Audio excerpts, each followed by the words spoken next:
The venue coordinator's pen was still on the table when my mother looked across it and said my husband would never afford a wedding like this. "Some of us," she said, folding her hands the way she does when she wants a room to notice her, "married men who actually provide." My sister Paige didn't laugh, not out loud, but she smiled into her champagne the way you smile when you already agree with the person insulting your sister. 6 people at that table waited to see me shrink. I didn't. Because none of them knew that in 11 weeks, the deed to that building, Larkspur Hall, the venue my mother had been dreaming about since Paige was 16, was going to have my name on it. Not my sister's future in-laws, mine. And in about 90 seconds, I'm going to tell you exactly how a woman they called the electrician's wife ended up owning the one thing my mother wanted more than she'd ever wanted me. Welcome back to the channel, where ordinary people get pushed too far by the families who are supposed to love them and answer with paperwork instead of shouting. If a story has ever made you close your laptop and say, "Good, she deserved that," you already know what kind of night this is. My name is Naomi Voss. I'm 39 years old. I run a small furniture and architectural restoration shop out of a converted barn, and I need to take you back 4 months to explain how I ended up sitting at that table with a folder in my bag that was about to end my mother's favorite fantasy. Drop a comment telling me where you're watching from, and subscribe if stories like this are your kind of quiet satisfaction. Let's go back to the spring. I should tell you about my husband first, because everything that happened to us started with the way my family talked about him. Deacon and I have been married 11 years. He's an electrician, a good one, licensed, insured, the kind of tradesman other contractors call first because he doesn't cut corners. He also does something my family has never once asked about. On weekends, he flips small rental properties, 3 of them now, fully paid off, because he is careful with money, in a way most people aren't anymore. My family has never asked about any of that, because my family decided a long time ago what Deacon was. To them, he fixes toilets for a living. A phrase my mother has used at 4 different holidays, like it's clever every time. My mother, Denise, has spent my entire adult life measuring people by what she can see. The car, the watch, the shoes. Deacon drives a 14-year-old work truck with a dent in the tailgate, and that was all the evidence she ever needed. My sister Paige is 6 years younger than me and has always been the daughter my mother could show off. Paige went to the college my mother wanted, married the kind of man my mother approved of on sight, and never once had to sit through a Thanksgiving where her life choices were the centerpiece. I don't say that with bitterness. I said it out loud to Deacon once, early in our marriage, and he just shrugged and said, "Some people get to be the favorite. Doesn't mean you did anything wrong." I've held on to that more times than I can count. What you need to understand about my business is that it isn't small the way my family assumes it's small. I started Voss & Company Restoration 9 years ago in a rented garage, refinishing church pews and antique doors for a handful of local clients. Somewhere in the last 4 years, without my mother or sister ever noticing, it turned into something else. I do millwork restoration for boutique hotels now. Historic staircases, reclaimed flooring, custom paneling, and I have 3 employees and a wait list that runs 8 months out. Last year, the business cleared just under $34,000 in revenue. My mother thinks I do some woodworking on the side. I have never corrected her, because for a long time, being underestimated felt safer than being resented. Paige got engaged to a man named Chase Merrick 2 winters ago, and from the moment the ring went on her finger, there was only one topic at every family gathering: the wedding. Specifically, the venue. Chase's family owns Larkspur Hall, a restored 1920s estate about 40 minutes outside town. The kind of place with a ballroom, a stone terrace, and gardens that show up in every best wedding venues in the region list. Chase's father, Ted Merrick, has run it as an event business for almost 20 years, and my mother had been talking about the Merrick place, like it was a royal estate since before Paige even had a boyfriend. I want to be honest about something. I liked Chase. I still do. This isn't a story about a cruel future brother-in-law. It's a story about what people will do when money gets tight and pride won't let them say so out loud. The trouble started quietly, the way it always does. In March, at a family dinner meant to celebrate the engagement, my mother brought up the budget for the first time. $85,000, she announced, like she was reading off a menu. Full buyout of Larkspur Hall for the weekend, a live band, a florist flown in from 2 states over. Paige deserved the wedding she'd always dreamed of, my mother said, looking directly at me when she said it. Then she added, almost as an afterthought, that family contributes to family. And since Paige and Chase couldn't cover the difference on their own, everyone would need to step up. I asked, reasonably I thought, what step up meant in dollars. My mother's answer was $28,000. From us. Not a gift she was hoping for. A number she'd already written down somewhere. Already built into a spreadsheet I hadn't seen. I told her we'd think about it. That wasn't good enough for her. I just think, she said, swirling her wine the way she does when she's about to say something designed to land. Some of us married men who actually provide, and some of us didn't. It shouldn't be hard to figure out who can help and who can't. Deacon didn't flinch. He just kept eating his dinner like a man who'd heard worse from her before, which he had. I felt my face go hot anyway. That night in the car, Deacon asked me the question he always asks when my family does this. Do you want to tell them? Meaning the business, meaning the properties, meaning the number in our savings account that would make my mother's mouth fall open. I said no, the way I always say no. Some part of me, I'm being honest with you here, liked having something they didn't know about. It was the one place in my life my mother couldn't reach in and take credit for, or ask me to hand over, or use to measure me against Paige. I know now that decision mattered more than I understood at the time. Over the next 2 months, the pressure didn't ease, it sharpened. At the engagement party, my mother introduced Deacon to a room of relatives as Naomi's husband, he's in the trades, in the exact tone people use for he's between jobs.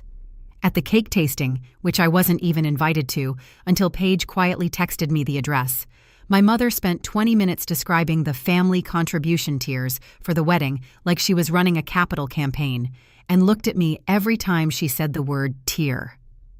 I want to pause here for a second because I know some of you have sat at a table like that, where the people who are supposed to love you unconditionally have quietly done math on what you're worth to them, and they think you can't see the numbers.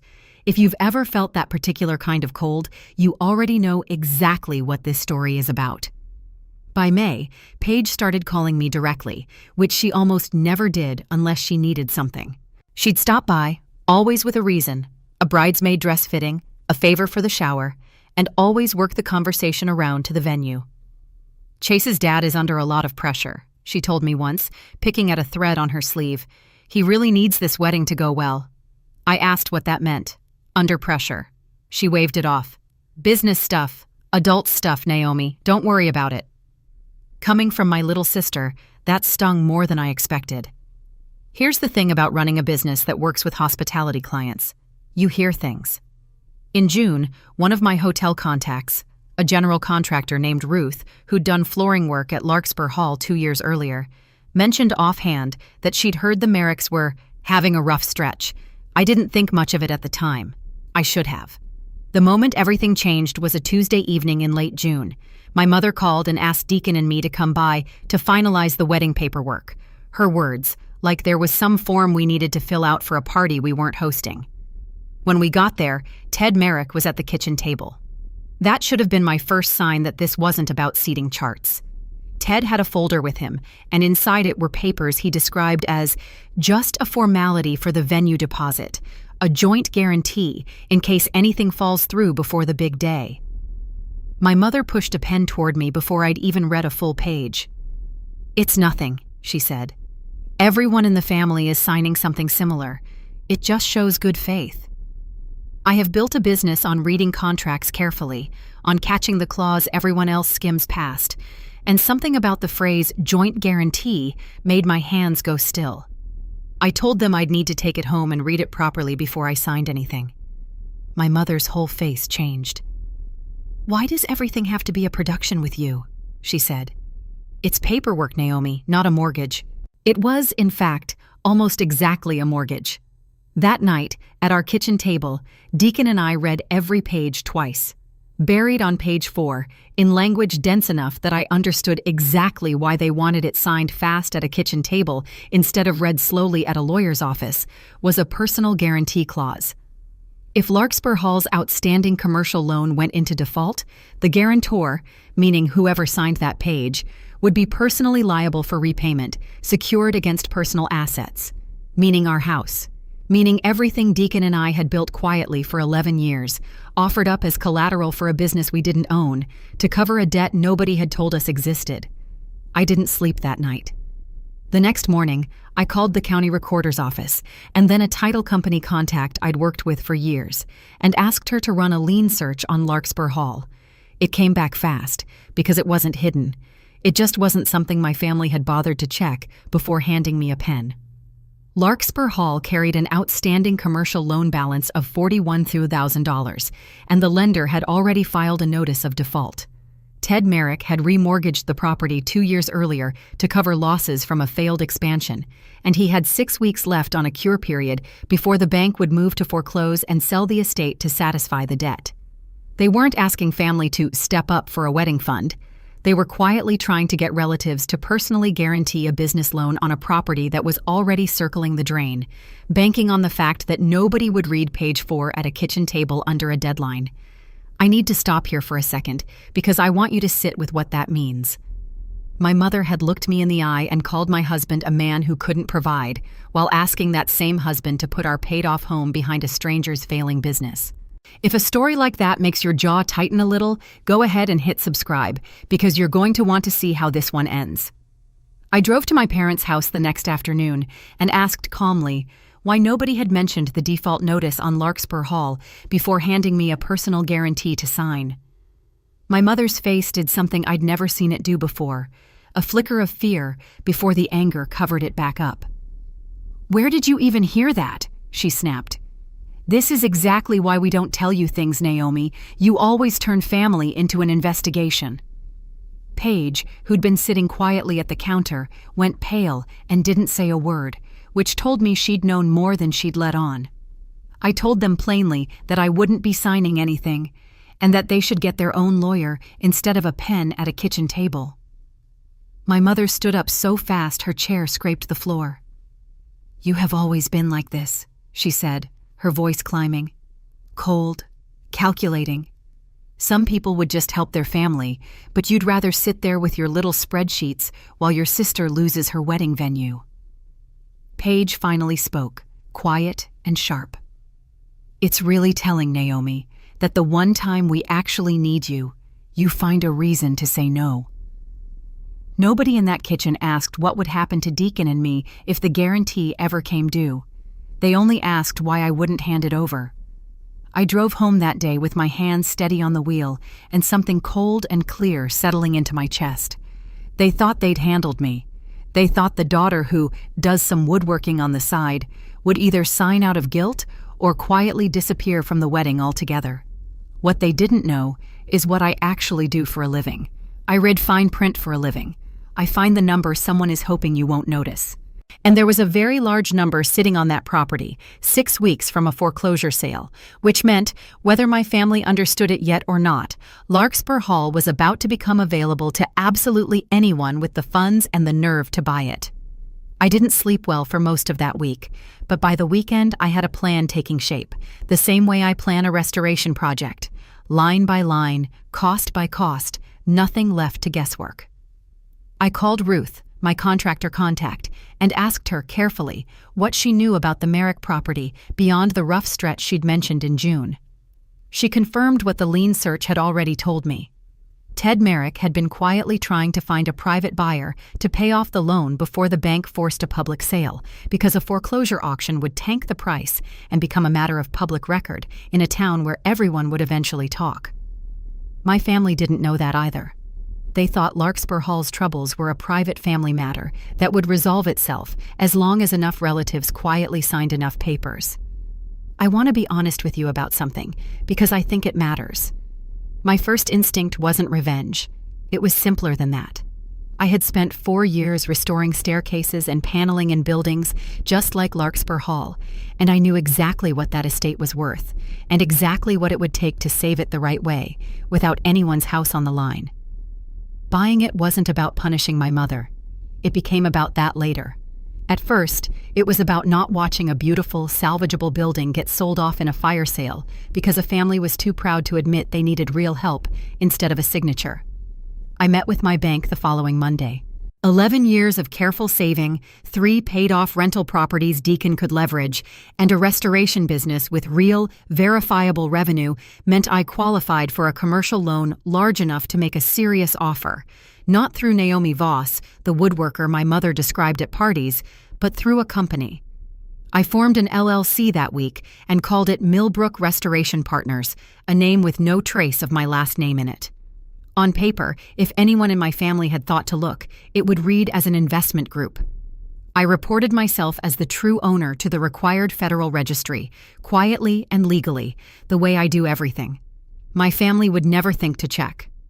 Ted Merrick, it turned out, wanted a private buyer just as badly as I wanted to be one, and Ruth was able to make the introduction without my name ever entering the conversation. She simply told him a restoration-focused buyer was interested in preserving the estate rather than flipping it, which was true. We negotiated for 3 weeks. I authorized Millbrook Restoration Partners to offer $46,000, enough to fully satisfy the outstanding loan, cover the default fees, and give Ted Merrick a clean exit with a small amount left over, on the condition that the sale closed quietly, before the wedding, and before the foreclosure became public. He agreed almost immediately. A private sale meant no auction notice in the paper, no town gossip, and no more relatives being handed personal guarantees at kitchen tables. While all of this was happening, Paige called to tell me, breezy as anything, that they'd found a wonderful family friend willing to help cover the shortfall on the venue deposit, and that maybe I didn't need to feel guilty about saying no after all. Then, because she has never once been able to resist getting one more dig in, she added, "Honestly, it's for the best. You'd probably have wanted a say in the flowers, and this way is so much simpler." There it was again, the same shape of insult my mother had already given me twice, as if my carefulness was a character flaw instead of the exact thing that had just saved this family from a mistake none of them understood they were making. I just said, "I hope it works out for her," and let the silence do the rest. She didn't know what to do with silence. She never has. The closing on Larkspur Hall happened on a Thursday morning in a title company office 40 minutes from the estate, with nobody from my family in the room. I signed as managing member of Millbrook Restoration Partners, and I sat afterward in my truck in the parking lot and put both hands over my mouth, because I honestly didn't know if I was going to laugh or cry, and it turned out to be both. Ted Merrick shook my hand at the end and said quietly, "Whoever you really are, you saved this place. I hope you know that." I didn't correct him. Not yet. The wedding was still 6 weeks out. Paige and my mother spent that stretch of time congratulating themselves on how smoothly everything had worked out, never once asking who Millbrook Restoration Partners was, never once wondering why the same venue that had been on the edge of foreclosure was suddenly, calmly, available for their date as planned. They believed some anonymous investment group had simply bailed out Ted Merrick out of the goodness of a stranger's heart. My mother told relatives at a bridal shower that everything sorted itself out, like the universe had done her a favor. I carried that secret through a bridal shower, a final dress fitting, and a dozen small comments about how surprisingly generous the new venue owners had been. Every time, I said nothing. I was saving it. I want to be honest that some of you might think that's petty. Maybe it is. But I had spent 11 years watching my mother measure my husband's worth by his truck and my worth by a business she'd never bothered to understand. And I had earned, I think, one clean moment where the paper spoke for me instead of my mother speaking over me.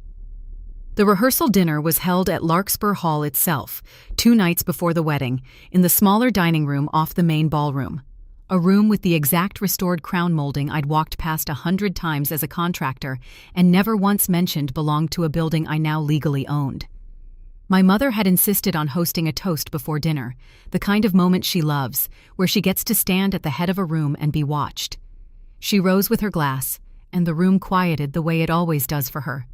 She thanked everyone for coming together as a family through what she called a stressful few months. And then, because she has never once been able to help herself, her eyes found me across the table. "I'll admit," she said, smiling, "there were some bumps. Not everyone in this family understood how important it was to step up, but I suppose some of us just aren't built that way. A few uncomfortable laughs went around the table. Paige raised her glass toward me, not unkindly exactly, but with that same practiced pity. No hard feelings, Naomi. It really did work out better without the drama. I set my fork down. I didn't reach for anything yet. I let the silence stretch just long enough that people started to notice it, the way a room notices when someone hasn't laughed along. Then I asked, in the same pleasant voice I'd used to compliment the flowers, whether anyone had ever found out who'd actually bought the venue. My mother waved a hand. Some restoration company, I think. Millbrook something. Very generous investors, from what Ted said. Millbrook Restoration Partners, I repeated, like I was simply confirming a detail. That's right, she said, already bored with the topic, reaching for her wine. I reached into my bag and set a folder on the white tablecloth. Inside were 3 pages, in the order I'd rehearsed 100 times in my head. The first was the closing statement from the title company, dated the previous month. This is the sale record for Larkspur Hall, I said, sliding it toward the center of the table. My mother glanced down, still not understanding, until her eyes caught on a single line and stopped moving. Buyer, Millbrook Restoration Partners, LLC. Managing member, Naomi R. Voss. The color left her face the way it does when a person realizes a math problem has a different answer than the one they'd already written down. Paige leaned in to read it and went completely still. I took out the second page, the LLC's operating agreement, my name typed plainly in the ownership section, and set it beside the first. I formed this company in July, I said. I'm the sole owner.